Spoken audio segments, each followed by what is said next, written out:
Folks, from what I just saw, and I'm going to show you the video. Churches want to support Israel. These are not God's people. And I'm not talking about Jesus in Revelation, in two different places, said, I will make them the synagogue of Satan. Those who say they are Jews, but are not, but do lie. And he says it in a couple different places. I'm paraphrasing, but I'm telling you, what this guy saw in Gaza, if it doesn't hit you, you have no heart. Don't even leave a comment, because I am not going to pay attention to you. I'll block you. See, the thing is these people are evil. I mean evil, evil to the core. Bibi is evil. The Israelis, the Jews are not evil. They just don't know. That's understandable. And they will. In the end times prophecies, they will know. But the government is run by Zionists. These people are evil to the core.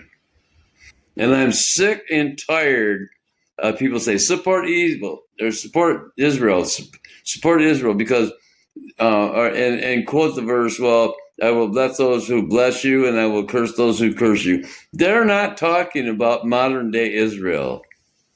These people are genocidal.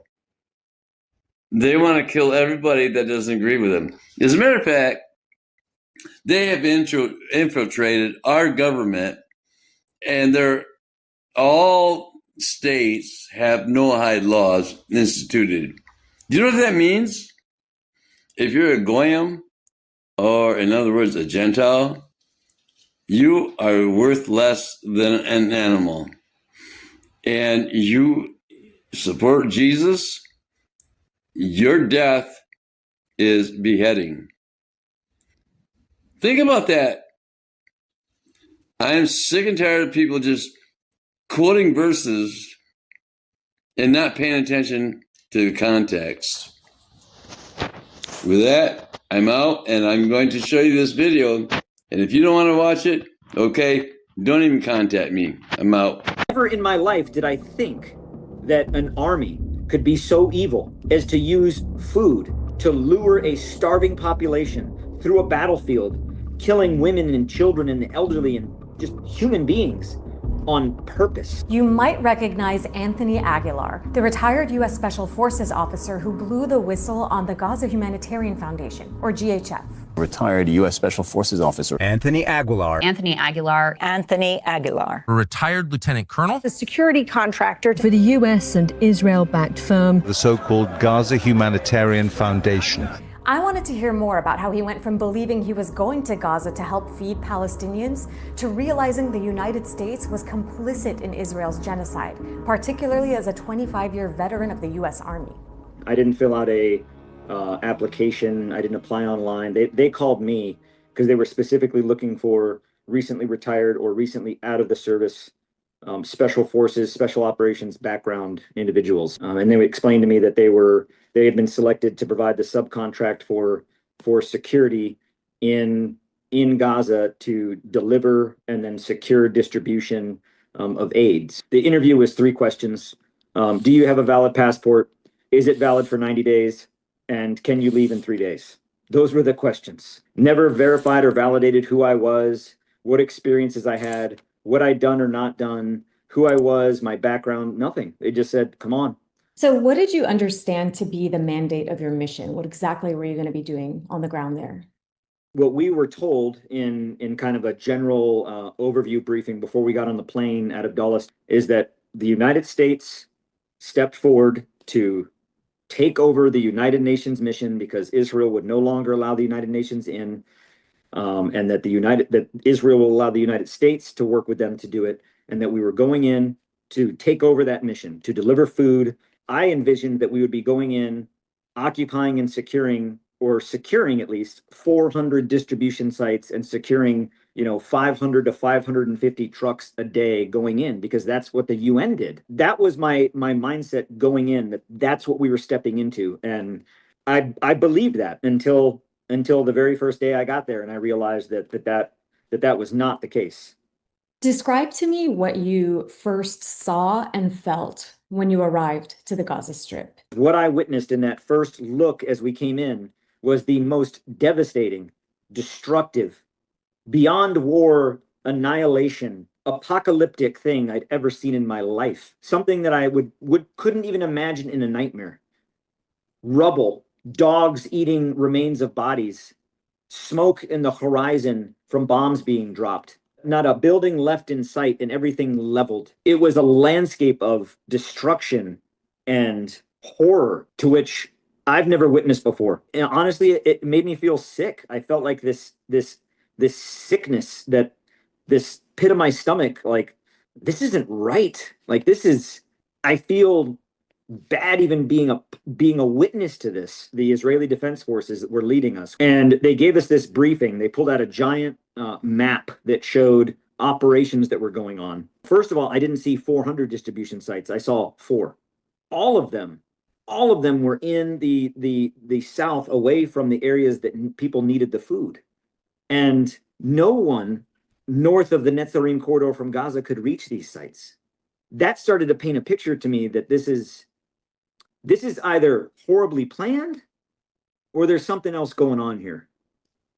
Then when I looked at the sites and I saw the operational graphics on their map, this is an Israeli map that showed that offensive combat operations going on around these sites. These sites were behind the forward line of contact, the front line, if you will, which means the civilians have to travel through the fighting to get there.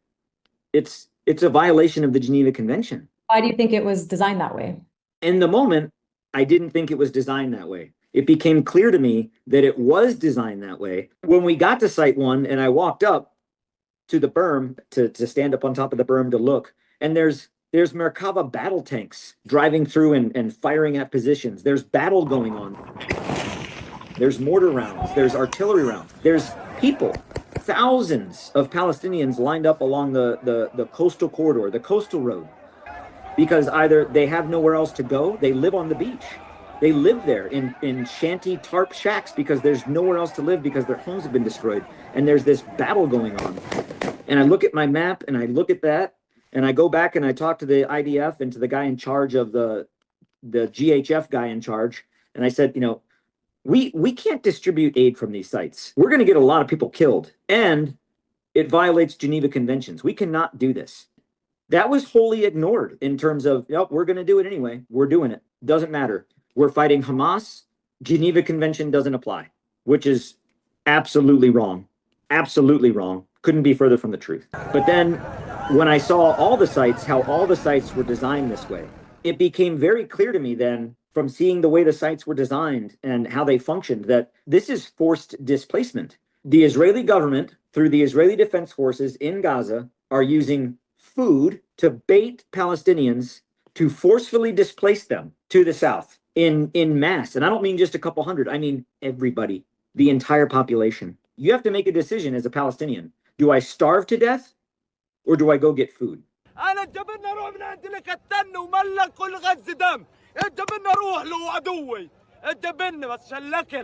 Did it strike you as wrong that the same people that were deliberately starving Palestinians, the Israelis, are now tasked with feeding them? Morally, ethically, legally, humanitarianly, wrong, wrong, wrong.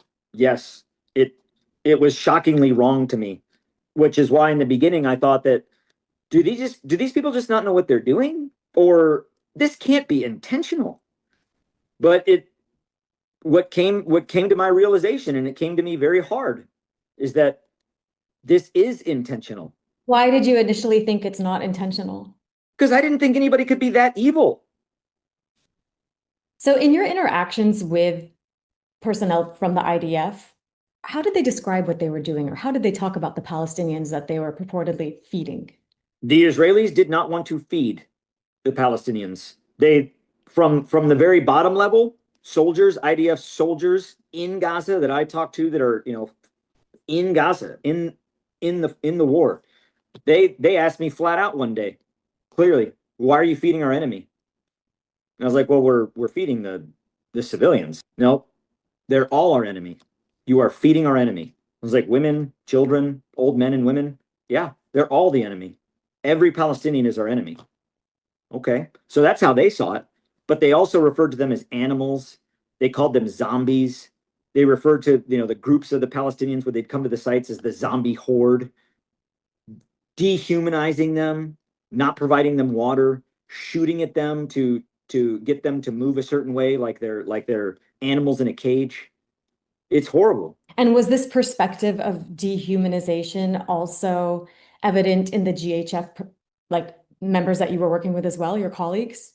Absolutely. Now, not all. I'm not going to say this as in a sense of every single person, but in many of them, yes. And here's why I believe that to be the case, is that the American contractor in charge of all of the security, the American contractor who's in charge of the entire security plan for armed Americans being in Gaza, is the national president of the Infidels Motorcycle Club, a US-based veterans motorcycle club. Their charter of their organization is to fight jihad and the elimination of all Muslims from the earth.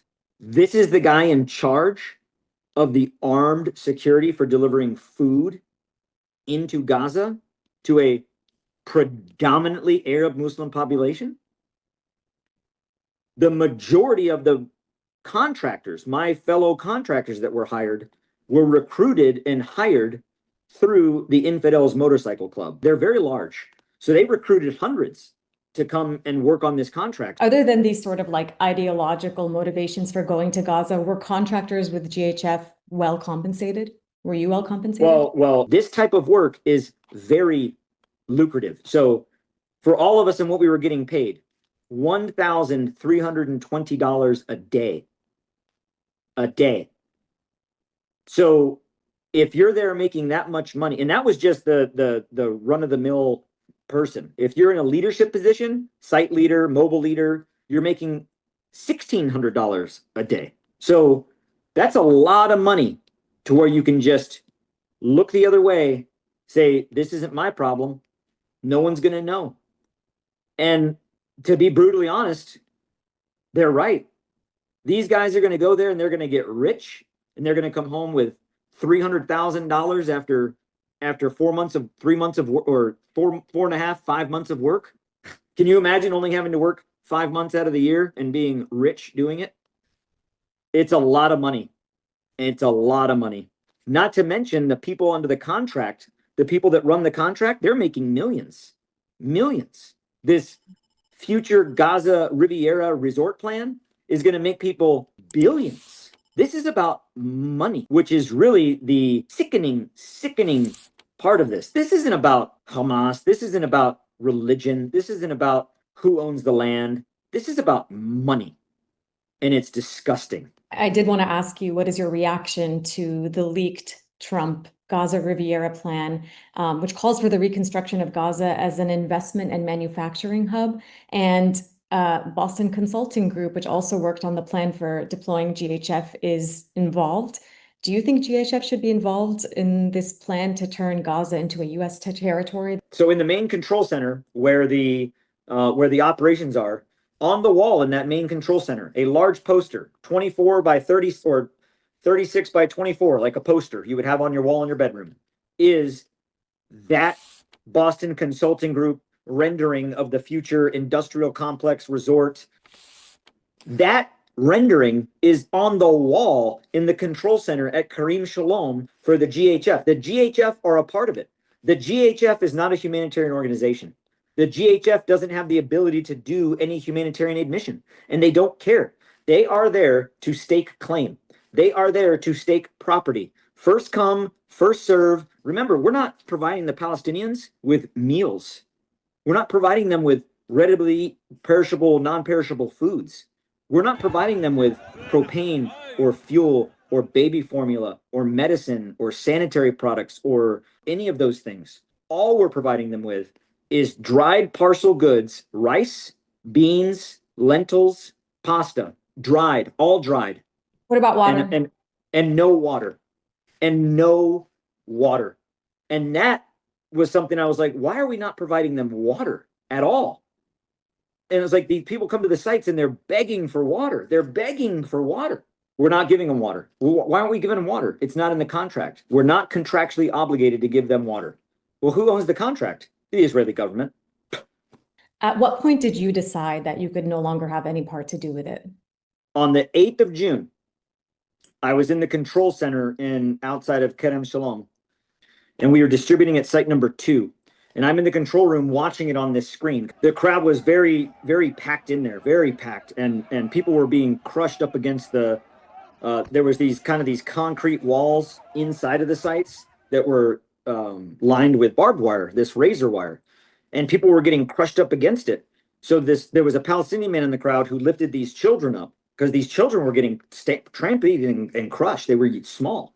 So he picked up these children and put them on top of this barrier wall so that they weren't getting crushed.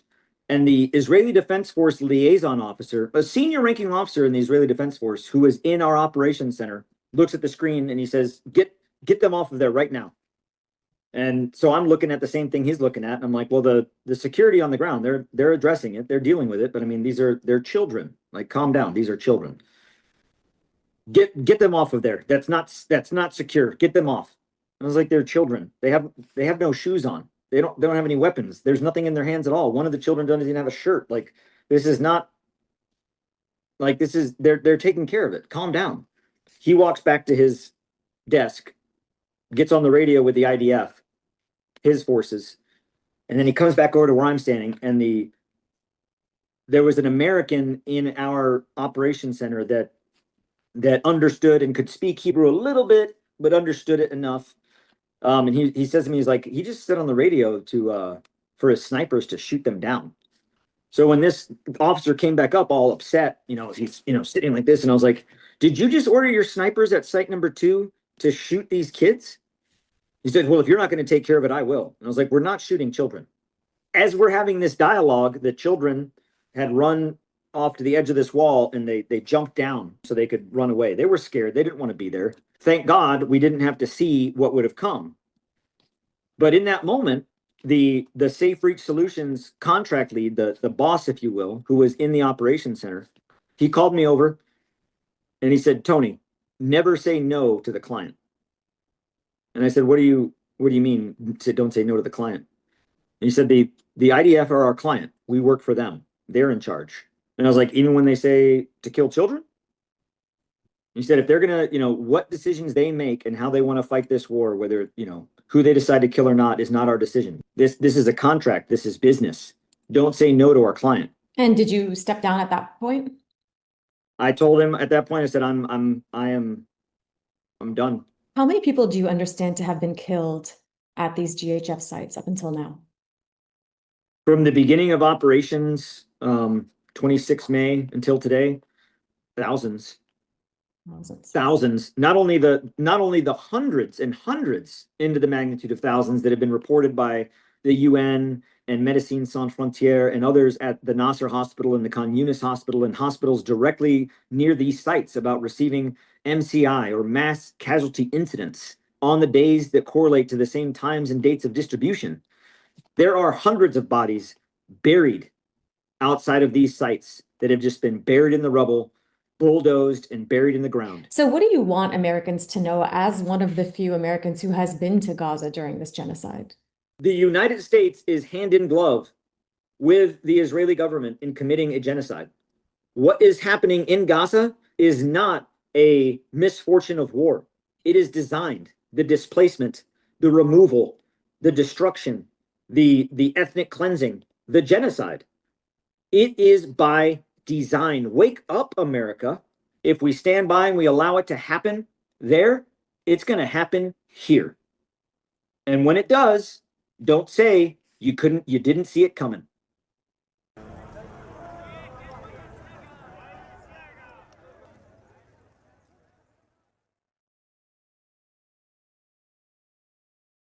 Folks, I have to add this in there. And I have to call the churches out. You support this? You support these people that have genocide on their mind and kill babies and children and adults too, but don't get me wrong here. Wait till you hear this guy. And then I'm out because I can't stand this. And then the drones would come down and... Please take your time. We're incredibly grateful that you're making the time to be here today, and I can only imagine just how it has impacted you and will continue to impact you. And I feel, because you can't unsee what you've seen, but being able to share that with us really helps us hold legislators particularly to account. So we do appreciate the time that you're making for us today. Thank you. So the drones would come down and pick off civilians, children. And we had description after description. This is not, an occasional thing. This was day after day after day, operating on children who would say, I was lying on the ground after a bomb had dropped, and this quadcopter came down and hovered over me and shot me. And that's clearly a deliberate act, and it was a persistent act, persistent targeting of civilians day after day. We had 1 or 2 mass casualty incidents every day, and that meant 10 to 20 dead, 20 to 40 seriously injured. Now, a hospital like Guy's, where I used to work, Guy's and St Thomas's, might get 1 or 2 a year. We had 1 or 2 a day. And 60 to 70% of the people we treated were women and children. I'm sorry to do this, draw you a little. You say children. I wonder if you could tell us sort of the ages of the children. And you say that they said that they were lying on the ground from a bomb shock. Do you believe them? Oh, yeah. Absolutely. I mean, a 7-year-old's not going to make up a story. We're talking little children, yeah. not late teens. Well, from the majority of the children who were casualties were young children, but we had casualties in their teens, we had women in their 30s, and it was a very consistent story. And the story would be given as soon as they came into the emergency department. So I have absolutely no reason to doubt this. And the bullets that the drones fire are these small cuboid pellets. And I fished a number of those out of the abdomen of small children. I think the youngest I operated on was a 3-year-old who had a major injury to the artery in her neck. And we used the last shunt, which is a device you use to bypass the artery in the neck to keep supplying blood to the brain. We used the last one in the hospital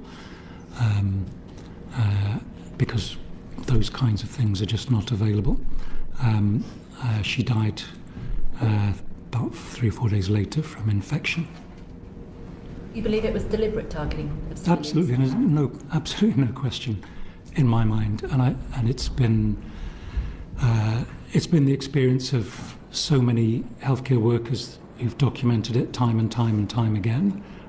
But my personal experience and those of my colleagues this was clearly persistent, deliberate targeting of civilians. And I've worked in a number of conflict zones in different parts of the world. I was there at the time of the Rwandan genocide. I've never seen anything on this scale, ever, and that was also the view of all the experienced colleagues that I worked with. One of the surgeons in my team had been to Ukraine 5 times and said, this is 10 times worse. Normally in a conflict zone, you would have a front line, have fighting going on between 2 sets of forces, and you might get some civilians injured in that exchange. There doesn't seem to be a front line. There just seems to be 1.5 1.4 million people trapped, they can't leave, and having bombs dropped on them on a daily basis, and then drones coming in and shooting them. And there's plenty of evidence out there from Israeli soldiers that that's what's going on. But we saw it, we saw the results of it.